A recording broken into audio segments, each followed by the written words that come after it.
بسم اللہ الرحمن الرحیم لبیک لبیک لبیک یا رسول اللہ صلی اللہ علیہ وسلم۔ تاجدار ختم نبوت زندہ باد زندہ باد زندہ باد۔ محمد شفیق امینی، رکن شورا تحریک لبیک یا رسول اللہ پاکستان و سربراہ مذاکراتی کمیٹی تحریک لبیک یا رسول اللہ پاکستان، مخاطب ہوں۔ ناظرین کرام، اس وقت پوری حکومت اپنے وسائل کو بروئے کار لاتے ہوئے تحریک کے خلاف پروپیگنڈا کرنے میں مصروف عمل ہے اور ہر آواز کو دبانے کی کوشش کی ہے اور ظلم بالائے ظلم کر رہے ہیں، جس کا تماشا پوری قوم دیکھ رہی ہے۔ وفاقی وزراء، جس میں شیخ رشید و نور الحق قادری شامل تھے، انہوں نے ایک پریس کانفرنس میں، جو کہ صرف جھوٹ اور الزامات لگائیں، ساری کی ساری پریس کانفرنس ہے وہ جھوٹ کا پلندہ ہے، اور یوں محسوس ہوتا ہے کہ ان کو بہت بڑا ٹاسک دیا گیا ہے کہ کسی بھی صورت آپ اس عظیم تحریک کو، جو خالصتاً پاکستان میں نظام مصطفیٰ صلی اللہ علیہ وآلہ وسلم کے لیے میدان میں تھی، اس کو بدنام کرنا ہے، چاہے اس کے لیے آپ کو جس حد سے بھی آگے گزر جانا پڑے۔ یوں محسوس ہوتا ہے جیسے یہ لوگ محب وطن ہیں اور ہم اس وطن کے دشمن ہیں۔ یوں محسوس ہوتا ہے جیسے یہ لوگ عوام کے انتہائی عوام کے ساتھ مخلص ہے اور عوام کے دکھ درد میں شریک ہے، اور ہم جو ہے وہ عوام کے دشمن ہیں۔ ناظرین کرام، بات یہ ہے کہ ہمارے ساتھ ایک معاہدہ ہوا جس کو معاہدہ فیض آباد کا نام دیا گیا۔ اس معاہدہ فیض آباد میں ہمارے ساتھ انہی لوگوں نے اور ان کی جو ادارے ہیں ہمارے، اس کی سربراہان بیٹھے تھے، اور انہوں نے ہمارے ساتھ ایک معاہدہ طے ہوا، جس میں اسی وقت بریگیڈیئر ریٹائر اعجاز شاہ تھے کہ فرانس کی سفیر کی ملک بدری کے حوالے سے ہم آپ سے 3 مہینے کا ٹائم لیتے ہیں۔ ہم نے 3 مہینے کا مکمل طور پہ ٹائم دے دیا۔ اس کے بعد جب 3 مہینے تقریباً وہ مکمل ہونے کو تھے، تو ہمارے امیر محترم نے ان کو وہ وعدہ یاد دلایا بابا جی کے چیلم پر۔ تب انہوں نے دوبارہ سے ہمارے ساتھ رابطہ کیا۔ پہلے تو کہا کہ ہم اس معاہدے پر شرمندہ ہیں، آپ پیچھے چلے جائیں، اور پیچھے ہٹنے کی صورت میں ہم آپ کو اتنے آفر دے رہے ہیں، جن میں پیسے بھی تھے، جن میں سینٹ بھی تھا، جس میں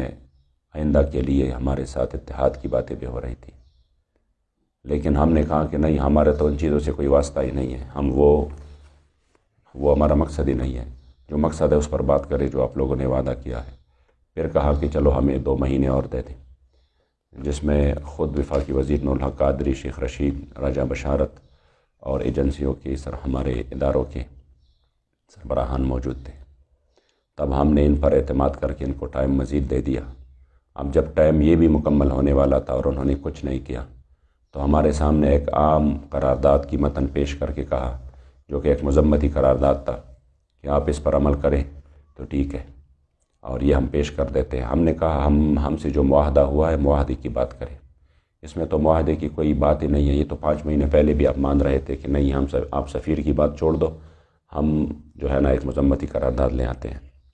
بہرحال وہ تو اپنی جگہ ایک داستان ہے کہ میں 2-3 کلپ پہلے بھی وہ مکمل طور پہ بیان کر چکا ہوں۔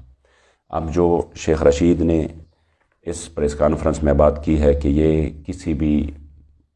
صورت میں فیض آباد آنے پر بضد تھے، 3 مرتبہ آ چکے تھے، اور 4تھی مرتبہ یہ آنے پر بضد تھے، لعنت اللہ علی الکاذبین۔ یہ شخص کتنا بڑا جھوٹا ہے اور کس ڈٹائی سے یہ جھوٹ بول رہے ہیں۔ یہ اندر جب میرے ساتھ ان کی مذاکرات ہو رہے تھے، تو یہ چیخ رہا تھا اور چیخ کر کہہ رہا تھا کہ میں جو ہے اگر کسی چیز پر دستخط کر دوں تو پھر میں اپنی وزارت بھی اس کے لیے قربان کر سکتا ہوں، اور میں ختم نبوت کا بہت بڑا سپاہی ہوں، میں نے بہت بڑی جیل کاٹی ہے۔ ہم نے کہا اللہ کریم اس کا آپ کو اجر دے، آپ یہ کام بھی کریں تو انشاءاللہ تعالیٰ آپ ہمارے سروں کے تاج ہے۔ تو انہوں نے کہا نہیں، ایک وزارت تو کیا، میں پوری وزارت کو ٹکرا سکتا ہوں، لیکن اس پر کوئی کمپرومائز نہیں ہے، جب میں سائن کروں گا تو پھر میں اس کے پاس رکھوں گا۔ تو اسی وقت تو یہ چیخ کر یہ کہہ رہے تھے، اور آپ کہہ رہے تھے کہ نہ ملک قربان ہو سکتا ہے اور نہ ان کی وزارت قربان ہو سکتی ہے۔ حالانکہ ہماری جو ایمانی غیرت ہے وہ یہ ہے کہ ناموس رسالت پر ایک ملک تو کیا، پوری دنیا اور ما فیہا قربان ہو سکتا ہے، لیکن ناموس رسالت پر کوئی دوسری بات نہیں ہو سکتی۔ لیکن افسوس کی بات یہ ہے کہ انہوں نے وہ معاہدے کا ذکر ہی نہیں کیا، نہ وہ معاہدہ جو انہوں نے سائن کیے تھے کہ ہم اسی معاہدے کو تکمیل تک پہنچائیں گے، اسی پر بات ہی نہیں کی۔ بات کبھی ایک کر رہے کبھی دوسری کر رہے ہیں، اور ساتھ میں پھر کہہ رہے کہ ہمارے 580 ہمارے پولیس والے زخمی ہیں، ہمارے شہداء ہیں، میں ان کے پاس جاؤں گا، ان کا ہمیں بھی دکھ ہے۔ اور میں یہ بھی یقین سے کہہ سکتا ہوں کہ اس میں جو اکثریت زخمی ہیں یہ آپ ہی کے لوگوں نے زخمی کی ہیں، جو کہ سول کپڑوں میں آئے تھے اور وہ صرف انتشار کے لیے آئے تھے، کیونکہ تحریک کا یہی مقصد ہی نہیں ہے، تحریک کا یہی پیغام ہی نہیں ہے، تحریک کا یہ چیز جو ہے نا، تحریک کے خون میں شامل نہیں ہے کہ وہ اپنے لوگوں کو نقصان پہنچائے۔ ہمیشہ سے ایسے ہی ہوتا رہا۔ پچھلے دھرنے میں بھی ہم نے شہریار افریدی کے سامنے ہم نے یہ رکھا، اور انہوں نے باقاعدہ اسمبلی کی فلور پہ کہا کہ جنہوں نے توڑ پھوڑ کی تھی شیخو پورہ وغیرہ میں، وہ تحریک کے لوگ نہیں تھے، وہ دوسرے پارٹیوں کے لوگ تھے، اور ہم نے ان کو پھر نادرا کے ذریعے ان کے جو ہے نا وہ تمام کے تمام اس کی تحقیقات کی ہے۔ تو اب بھی ہم کہہ رہے ہیں، جو اکا دکا واقعات ہوئے ہیں اس طرح کہ جب آپ ہمارے اوپر، ہمارے کارکنوں پر گولیاں برسا رہے تھے، تو ظاہری بات ہے پھر اس عمل کا تو رد عمل ہوتا ہے، لیکن صرف اور صرف یہ ہے کہ اس طرح ان کا ذکر کرنا، وہ بھی ہمارے پولیس والے ہیں، ہمارے بھائی ہیں، ہم اس کی دکھ میں درد میں شریک ہیں، لیکن کیا آپ صرف ان پولیس والوں کے وزیر ہیں؟ یہ جو قوم کے بچوں کو آپ نے، ہزاروں بچوں کو آپ نے معذور کیا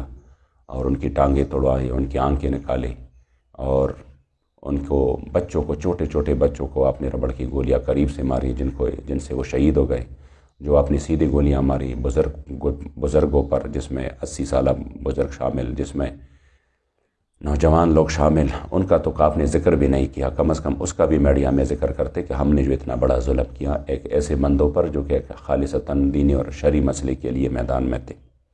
چلو جیسا بھی ہے، انشاءاللہ تعالی وقت آنے والا ہے، قوم کے سامنے سب کچھ واضح ہو جائے گا۔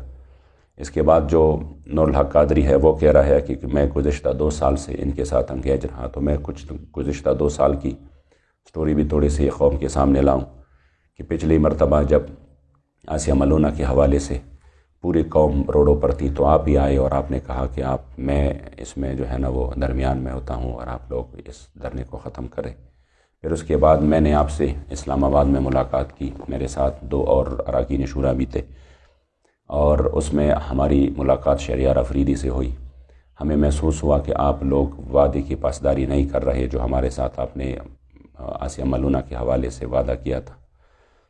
تو اسی میں آپ نے ہمیں شہریار افریدی سے ملایا، وہ بھی سامنے تھا، میں بالکل آپ کے ساتھ ہی بیٹھا ہوا تھا۔ شہریار افریدی آپ کے سامنے بار بار ہاتھ زمین پہ لگا کر کہہ رہا تھا کہ میں نے جان اللہ کو دینی ہے، اور آسیہ ملونہ جائے گی تو ہماری لاشوں کی اوپر سے گزر کر جائے گی، اور آپ تحریک والے ہم سے کیسے یہ مطالبہ کر سکتے ہیں؟ کیا ہم مسلمان نہیں ہیں؟ کیا ہم حضور کے غلام نہیں ہیں؟ تو آپ جب بار بار یہ بات آپ کے سامنے وہ کرتے رہے، تو میں نے اپنے ساتھیوں کو کہا کہ یار ان کو مزید یہ بات کرتے ہوئے بھی ہمیں شرم آ رہی ہے، یہ اتنے ماشاءاللہ سچے سچے پکے مسلمان اور عاشق رسول ہیں کہ اگر آسیہ ملونہ جائے گی تو ان کی لاشوں کے اوپر سے گزر کر جائے گی، تو پھر ہمیں اور کیا چاہیے؟ الحمدللہ ہمیں اگر ایسے وزراء ملے ہیں، ہم نے آپ پر یقین کیا، اور پھر وہی آسیہ ملونہ آپ کے ہوتے ہوئے اور ہمارے 40,000 علماء صلحاء جیلوں کے اندر ڈالتے ہوئے چلے گئی۔ آپ نے فون بھی نہیں اٹھایا، آپ نے میسج کا جواب بھی نہیں دیا، تو آپ تو انگیج رہے اسی مسئلے میں پہلے سے، جو کہ میں نے قوم کو بتا دیا۔ دوسری بات یہ ہے کہ اس میں آپ نے کہا تھا کہ ہم اپنے موقف سے پیچھے نہیں ہٹے۔ اتنا جو ہے نا آپ کو علم بھی ہے، اس حدیث کا بھی آپ کو علم ہے کہ لا ایمان لمن لا عہد لہ، اور اس آیت کریمہ کا بھی آپ کو علم ہے کہ وَأَوْفُوا بِالْعَهْدِ إِنَّ الْعَهْدَ كَانَ مَسْئُولًا۔ اس کے باوجود آپ اتنے سخت ترین جھوٹ بول رہے ہیں کہ وہ ہم اپنے موقف سے پیچھے نہیں ہٹے۔ آپ کا موقف تو آپ کے جو ہے نا ہمارے ساتھ ریٹن پہ موجود ہے، جس پہ آپ کی دستخط ہے، وہ آپ کا موقف ہے۔ اس موقف سے آپ کیوں نہیں پیچھے ہٹے؟ کیوں قوم کے سامنے اتنا بڑا اور گھٹیا ترین الزامات بھی لگا رہے ہیں، جھوٹ بھی بول رہے ہیں کہ آپ اپنے پیچھے نہیں ہٹے؟ آپ نے جو ڈرافٹ تیار کیا وہ تو اسی وقت ہم نے آپ کو کہا کہ اس میں تو معاہدے کا ذکر ہی نہیں ہے۔ جب ہم نے آپ کو کہا کہ اس میں معاہدے کا ذکر آ جائے، اور آپ نے کہا کہ چلو پھر اس کو یہ کریں گے وہ کریں گے، دوبارہ اس کو تول دینا چاہتے تھے، تو اسی وقت شیخ رشید نے آپ کو کہا کہ دیکھو، جو ساتھ میں بیٹھے تھے اس کو بھی کہا اور آپ کو بھی کہا تھا کہ دیکھو ان کے ساتھ بات گول مول مت کرو، بالکل کلیئر اور صاف بات ان کو کہہ دو کہ جو معاہدے کی بات آپ کرتے ہیں وہ ہم نہیں لے کے جانا چاہتے اور نہ ہم وہ کام کر سکتے ہیں، اس لیے ان کے ساتھ اس پر ٹائم ضائع نہ کرو۔ تب ہم نے کہا جب آپ ہماری باتیں نہیں مان رہے تو ہم کس لیے پھر جو ہے نا آپ سے آگے مذاکرات چلائیں۔ اس کے باوجود بھی ہم نے آپ کا وہ ڈرافٹ اٹھایا اور ہم نے کہا کہ چلو اس پر ہم اپنی شورا میں پھر بات کرتے ہیں، اور صبح کو آپ کے لاہور کے ایک ذمہ دار نے ہمارے ساتھ بات بھی کی، جس کے 2 گھنٹے بعد پھر ہمارے امیر محترم کی گرفتاری ہوئی۔ تو اتنا جھوٹ آپ مت بولے، اور صرف ایک وزارت کی خاطر اور وزارت کی چمک دمک کی خاطر میں تو سوچ بھی نہیں سکتا کہ ایک بندہ جس کے پاس علم بھی ہو، جس کے فیملی بیک گراؤنڈ بھی اس طرح ہو، وہ صرف ایک وزارت کی خاطر اتنی بڑی جھوٹ بولے، اور وہ ایک خالصتاً ایک مذہبی تحریک پر جو کہ حضور کی عزت و ناموس کے لیے میدان میں ہو، اس کے خلاف اتنی سازشیں کرے اور وہ صرف وزارت کی خاطر اس کا حصہ بنے۔ حاشا وکلا کہ ہم نے کبھی یہ سوچا بھی تھا کہ اس طرح ہوگا۔ چلو قسمت کی بات ہے کہ آپ کس کو خوش کر رہے ہیں، انشاءاللہ آنکھ بند کرنے کی دیر ہے، پتہ چل جائے گا دنیا میں بھی اور آخرت میں بھی انشاءاللہ۔ آپ نے اس کے بعد کہا ہے کہ گرفتاری پر کہ اس کا ایک بندہ گرفتار ہوا تو اس پر اس طرح کا رد عمل جو ہے نہ شرعی ہے، نہ دینی ہے، نہ اخلاقی ہے۔ تو میں آپ سے پوچھتا ہوں کہ رد عمل تو نہ شرعی ہے، نہ دینی ہے، نہ اخلاقی ہے، لیکن عمل کیا ہے؟ ایک بے گناہ بندے کو جنہوں نے آپ سے وعدہ کیا تھا کہ ہم 20 تک کچھ بھی نہیں کریں گے، لیکن انہوں نے ابھی 20 تو اب بھی نہیں آیا، ایک بے گناہ بندے پر کس طرح آپ یہ الزام لگا سکتے ہیں کہ یہ اس کی جو گرفتاری ہے تو کیا وہ شرعی ہے یا آئینی ہے یا اخلاقی ہے؟ اس لیے کم از کم قوم جو ہے نا ان باتوں کو سوچے اور یہ ذہن میں رکھے کہ یہ کس کے کہنے پر یہ سب کچھ یہ کر رہے ہیں اور کس کو خوش کرنے کے لیے یہ سب کچھ کیا جا رہا ہے۔ انشاءاللہ تعالی ہم اللہ و رسول کے سامنے سرخرو ہے، اور اس مسئلے میں قوم کے سامنے بھی سرخرو ہے۔ ہم نے شہداء دیے، ہم نے بڑے تکالیف اور مصیبتیں برداشت کی اور مزید بھی برداشت کریں گے، کیونکہ ہمیں ان کے معاملات کا پتہ ہے، لیکن کم از کم یہ قوم انشاءاللہ تعالی اسی پر ضرور وہ مطمئن رہے گی کہ ایک جماعت ایسی تھی جنہوں نے کبھی اپنے اصول کا اور اپنے نظریات کا سودا نہیں کیا، اور اپنے کریمہ کا صلی اللہ علیہ وسلم کی عزت و ناموس کے لیے میدان میں رہے۔ اللہ کریم جل جلالہ ہم تمام امت مسلمہ کو اور بالخصوص پاکستان کو حق بولنے کی، حق کہنے کی اور حق کو قبول کرنے کی توفیق عطا فرمائے۔ لبیک لبیک لبیک یا رسول۔